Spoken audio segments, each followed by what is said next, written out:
ito ay rated SPG. Striktong patnubay at gabay ng magulang ang kailangan. Maaaring may masiselang tema, lengguwahe, karahasan, sexual, horror o droga na hindi angkop sa mga bata. Sasabihin na ni Marites ang naalalaman niya.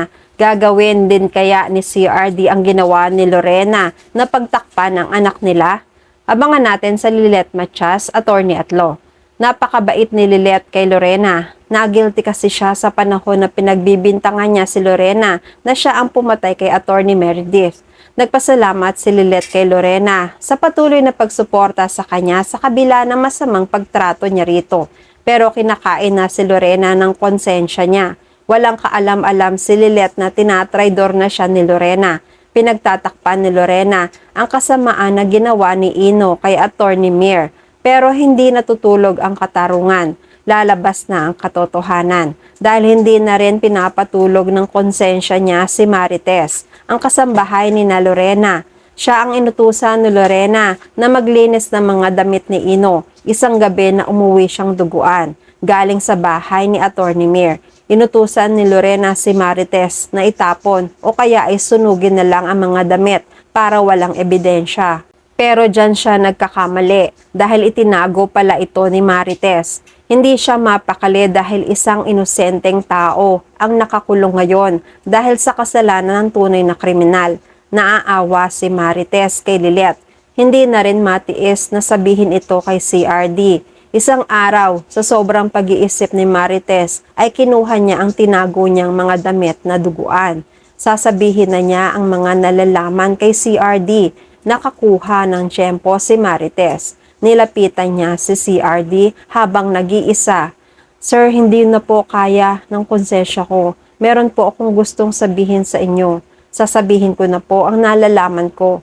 Naging palaisipan kay CRD ang sinabi ni Marites. Tinanong niya agad ang gusto nitong sabihin. Palinga-linga muna si Marites dahil baka marinig siya ni Ino o ni Lorena. Umiiyak si Marites dahil natatakot siya na baka saktan siya ni Ino. Pinilit na ni CRD na paaminin si Marites pero biglang sumilip si Ino. Kinabahan si Ino. Pakiramdam ni Ino, ilalaglag na siya ni Marites kaya biglang sumulpot si Ino para hindi matuloy ang pagsasalita ni Marites. Inistorbo ni Ino ang pag-uusap ng dalawa. Dad, nakita mo ba si Mami? May sasabihin kasi ako sa kanya eh. Natakot bigla si Marites. Nanlalaki ang mga mata niya. Nanlilisik naman ang mga mata ni Ino na nakatingin kay Marites. Nagpapahiwatig na umalis ka na. Wag kang magsasalita kung hindi sasaktan kita. Napansin ni CRD ang reaksyon ni Marites. Pinagalitan ni CRD si Ino. Ano ba Ino? Nag-uusap kami rito. Pwede ba wag kang bastos? Nasaan ang manners mo? Hindi nakatiis si Marites. Nagdahilan na lang si Marites na baliwalain na lang ang sinabi niya dahil wala naman itong halaga. Tumakbo ng papalayo si Marites at nagtago sa loob ng kwarto. Umiiyak. Dahil nakaalis na si Marites ay hindi na rin pinagpatuloy ni Ino ang sasabihin niya sa daddy niya. Sa pagpapatuloy naman ng pag-uusap ni Lilet at Lorena, niyakap ni Lilet si Lorena bilang pasasalamat sa patuloy nitong pagdalaw sa kanya. Pakiramdam ni Lilet ay isa pa ring nanay si Lorena sa kanya, kaya siya nagpapasalamat.